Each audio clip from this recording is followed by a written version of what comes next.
All right, guys, so we're going to start with the routine from last Mongoose 3023. Okay, he says, "Hi, Hink.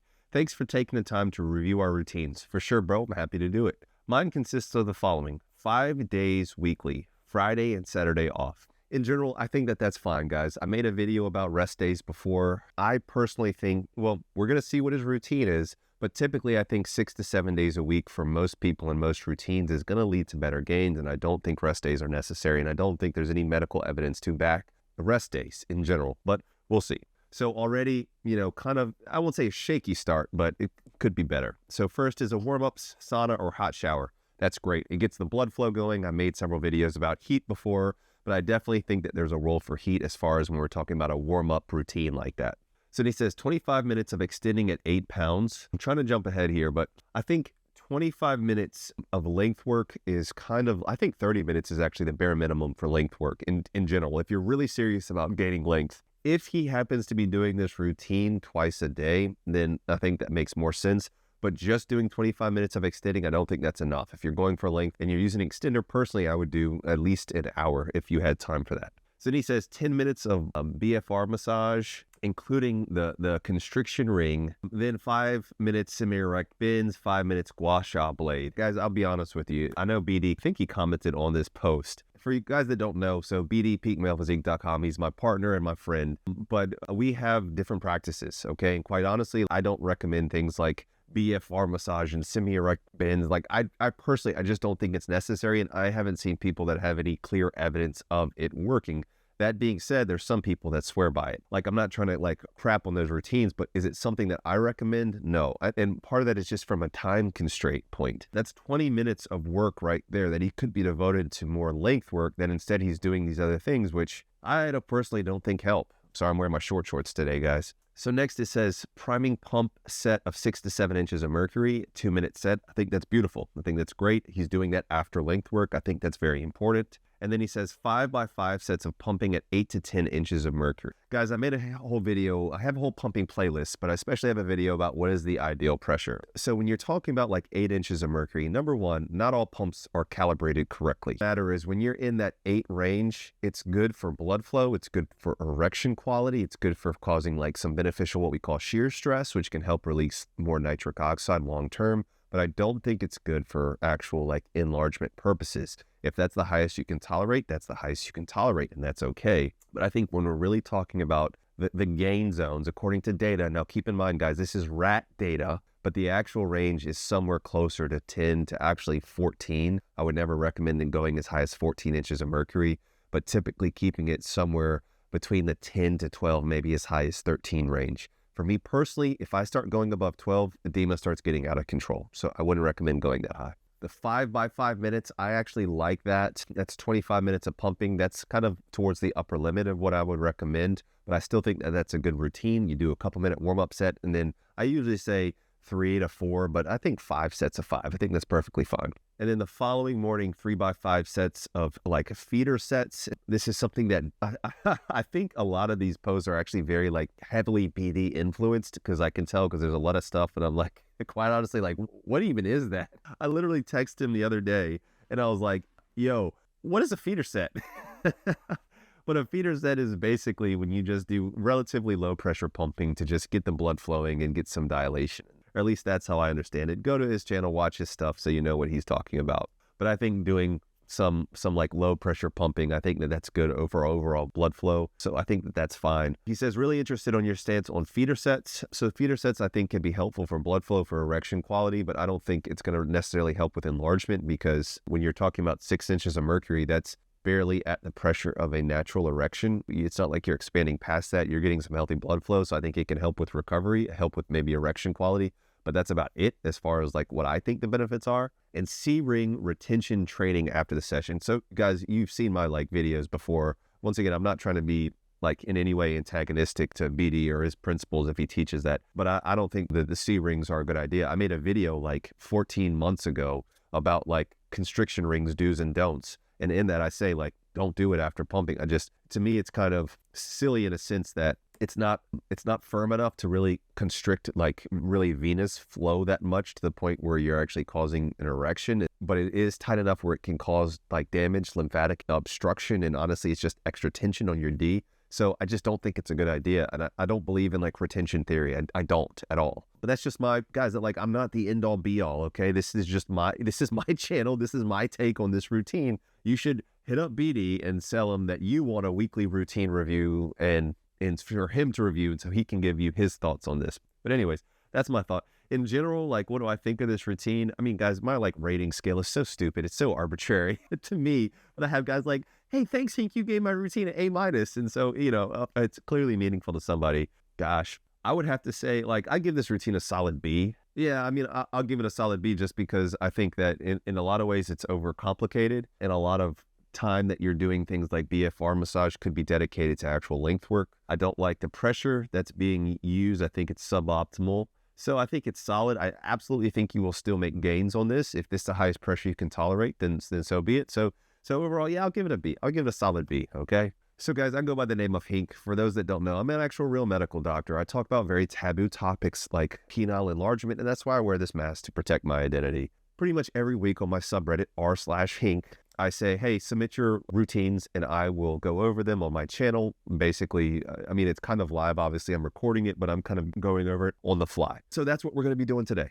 So if you want to join me on r/Hink, and I'll be happy to review your submission on there. The one thing I would ask, guys, is please don't like make a separate post and submit. Like, wait for me to make the post about submitting your routine and then make the post, because I promise you, if you make your own, I'm probably not going to read it. I'm sorry, I just don't have that much time. All right, guys, the next one we're going to be doing is from Shafted Chemist. And so he says day A. So that's interesting. He has an A day and a B day. And it says extending early morning 30 to 40 minutes at 5 to 6 pounds. So I think that's pretty solid right there, especially because it sounds like this might be either a twice a day routine or something going on there. But so I think 30 to 40 minutes, I think that's perfect. Leaving the vacuum cup on and roll sleeve down for passive retention for an extra 1 to 2 hours after the session. Once again, guys, like, I'm a minimalist, but I'm also very risk averse. Like, I just don't see that as being beneficial. There's limited data in general. I would challenge somebody to point me to some evidence that actually suggests that is going to lead to gains. And I'm not saying that in a rhetorical way, like somebody point me to evidence that suggests something otherwise. I can already tell this guy is under BD's teachings, which is perfectly fine. But I know BD is like pushing retention theory. I don't believe in it, but whatever, guys. Next, it says light pumping feeder sets in the evening. So he's clearly been watching BD as well. 1 to 2 sets of 5 to 10 minutes, 5 to 8 inches of mercury. Are you just going for erection quality and blood flow? Because if that's the case, then like, sure, that's fine. I don't think you should exceed really 6 to 7 minutes per set. And so if you're saying 5 to 10 minutes of sets, 10 minutes is too long, okay? You start to have markers of ischemia and other damage to your penile tissue at that time. And so you see my video about like the ideal set time, guys. I've gone over all the data for this as far as I interpret it. Then wearing a constriction ring for 10 to 15 minutes afterwards. I don't recommend you do that. Once again, I've been saying this for literally, it's not like a new thing. Like, I've gone on the record saying that I think that is pretty silly, okay? And I don't think there's science behind that. And I think it just leads to increased risk of lymphatic obstruction and things like lymphoceles and lymphangiosclerosis. So it's either tight enough to obstruct the vasculature, which is dangerous, or it's loose enough where it's not really doing anything. You either make it dangerous or you make it not useful. I don't know, guys. That's like, I've said this over and over again, including on live streams. I disagree with that. That's just my thoughts. Do your own research, form your own conclusions, okay? Then another extending session at night with the same parameters. That's twice a day extending. I like that, guys. I actually like the twice a day approach. I don't have any clear evidence that it's superior to anything else, but it works better for my schedule when I am active in doing PE. So, I like it personally, but whatever works better with your schedule. Then he says day B, okay, clamping with the Python, 5 sets of 5 minutes in the evening. That's hard clamping, and it's this device that it's fine. I guess I'll just leave it at that. But I don't like clamping. And so you're like asking the wrong guy. You're asking an anti-clamping guy about what he thinks about clamping, and I'm going to say I don't like that. Okay, I think it's dangerous. I think it leads to pelvic floor disorders. And I also think you have significantly higher pressures than you really think is going on in there. Then he says extending 30 minutes, 5 to 6 pounds later in the night. So that would be, so clamping in the evening and then extending afterwards. I would reverse that. I would do extending first, and then if you're going to clamp, do it afterwards. Rest days as necessary depending on PIs or when I'm really busy. I'm not sure what that means. But sure, okay, rest days as necessary. I think that that's pretty reasonable. Then he says 2.5 milligrams of tadalafil daily. Let's just stop right there with the tadalafil. It depends on your age. So there's some questionable evidence about whether tadalafil actually loses its efficacy long-term, and whether in some cases it can actually be detrimental long-term as far as penile health. And so I don't know if I've made my Cialis Revisited video yet, but if I haven't, it's coming. If I have made it, Callie put it right up there. So if you're like a healthy guy that's less than basically 30, which I know is a kind of arbitrary number, like I don't think you need Cialis, especially because it says you're using L-citrulline before the gym. Fine. So what do I think about this routine? This is interesting because it's hard to say like when's an A day versus when's a B day, how often he's doing it, how many actual rest days he's taking. I'm going to give this, like, he is doing some light pumping, which can help with erection quality and recovering. I'm going to give this a B minus. Like, it's fine, okay? And so it's not like I gave this a C or a D. I don't particularly like this one. I don't like the constriction ring after pumping. I don't like the clamping component to it. Depending on the age, I don't know that I like the tadalafil component of it. I don't like the using the sleeve for retention for an extra 1 to 2 hours. So once again, guys, like these are just my preferences. I am not some like guru. Guys, only listen to me, okay? Everybody else is, whatever. But that's just my thoughts, okay? That's just my personal thoughts. You're asking me. Guys, if you are making it this far, please take a second and subscribe. You like what I do. You've obviously made it this far in the video. Just take a second and subscribe. It means a lot. It's free to you. And also leave a thumbs up, guys. It means a lot. And before we go to the next one, if you guys want to be coached by me directly, you can do it through my Patreon, where we have one-on-one coaching, things like phone calls, even video calls if necessary.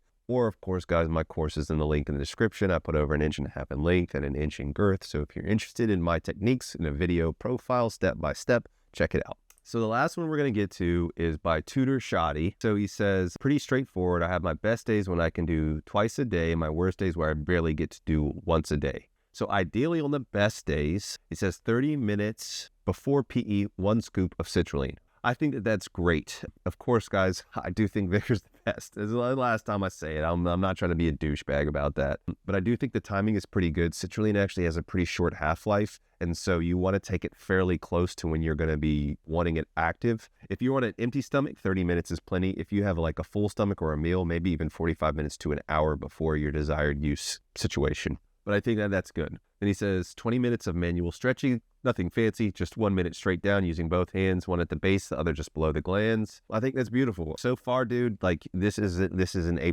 routine so far. I know we're only 2 into it. He says 5 minutes of between the cheeks. So guys, between the cheeks is when you like will literally take your jimmy, pull it up like back from behind, basically. If you haven't seen my manual stretches video, like check it out. But I think those are fine. I think that's actually a pretty good stretch. I think it can certainly help with especially like the flaccid appearance because you can stretch out the suspensory ligament. So I think that's pretty good. I think it's pretty safe. And then 15 minutes of pumping, 3 sets of 5 minutes at 10 inches of mercury for the first set, the last 2 sets, 12 inches of mercury. I think that's pretty good. The one thing I might throw in there is actually a warm-up set. I mean, and also, guys, it does matter whether you're hard or soft, okay? If you go in the pump hard, then you probably don't need a warm-up set as much, okay? But if you're going in soft, you need a warm-up set so you can use that negative pressure to actually engorge your D, and then use your working sets once you actually have blood flow into the D already. Assuming you're going in hard, I think that that's fine. I still might add 1 set. I like more like that 20 to 25 minute range of pumping time. But if you're doing that twice a day, then I think that that's okay too. Then that's 15 minutes is plenty. So then the piss pulls, basically every time you go use the bathroom, you pull in your D a little bit. I think it's fine. I think that's harmless, like whatever. I know that there's some people who be like, oh, well, if you pull in your D, 10 times a day over the course of 10 years, that adds up. It's like, okay, bro, sure. You're there, you're using the bathroom, like you want to do a little mini manual stretch, sure, that's fine. I don't think it's particularly helpful, but do you. So doing this in the morning and evening. So doing that twice a day, I think that that's excellent. Actually, I think that that's excellent. I really like that. I'm going to actually go ahead and give that an A+. Let's see what he does on the worst days. From 10 to 15 minutes of manual, simply straight down. Okay, that's perfectly fine, guys. Just straight down is really all you need to get gains from that. 15 minutes pumping, 3 sets of 10, last 2 sets of 12. We talked about that. I do like the pressure range because even that first set is within a range that will cause gains. Piss pull things again, that's fine. That would only be 1 time a day. Honestly, I like the fact that you do have worse days in the sense that you're busy, you're out living life, you're not just in your basement pulling on your D. Hopefully that means that you're like working out. Hopefully that means you're doing other things that matter so much more than the size of your D. I actually really like the fact that you have worse days where you're too busy to do PE. That actually makes me quite happy. That means you're out living life, hopefully. Then he says, ideally doing this 5 to 6 times per week. Once again, if you're only doing it 5 to 6 times per week because you're out, you're hanging out, you're traveling on the weekends, then yes, bro, absolutely perfect. But if you do have some time, so even something as little as doing 15 minutes of manual stretches while you're lying in bed beside your girl before you go to sleep, where, nobody can know. I do that regularly, actually, beside my girl, and she doesn't know it. Then you can still get some kind of PE work in there. But 5 to 6 days a week, I think that's plenty. Having at least one recovery day a week, I think that's perfectly fine. And then he says on top of that, love you, brother Hank. He's actually in on the inside joke. And so I really like this routine. It's kind of funny because this guy's clearly doing a routine that is heavily influenced by me. And I'm like, I love this. This is a perfect routine. But then there's those heavily BD influenced routines before. And I'm like, it's okay, whatever, it's fine. Anyways, of course I'm going to like the routine that is heavily influenced by what I recommend. So anyways, man, I think that's a great routine. I would say, I would give it an A+. Even with the worst days thing, I still think what you're doing is very solid. And I do appreciate the fact that you made this concise with bullet points, easy to follow, strong work even on your submission. So A+, Hink stamp of approval. I don't know, Callie, if you can hit him with some kind of graphic for that. But guys, that'll do it. All the ways to support me, links in the description. If you want to join in on the discussion, please join me on r/Hink. Don't forget to support Callie. Links are in the description as well. Remember, guys, be the best version of yourself. That is what this channel's focus is, being the best version of yourself, whatever that may be, whatever form that might take. But remember, there's nothing wrong with self-improvement, but you are enough, okay? You are enough, I promise. All right, guys, catch you in the next one. Peace and love. Dr. Hink got the plug on the health, yeah. Got you thinking about your wealth, yeah. In his office, no stealth, yeah. Pinnacle of that below the belt, yeah. Checks and balance, he's managing. Working miracles, no damage. Got you covered, no panicking. Steady calm. In the clinic, no vanishing. Yeah, with us.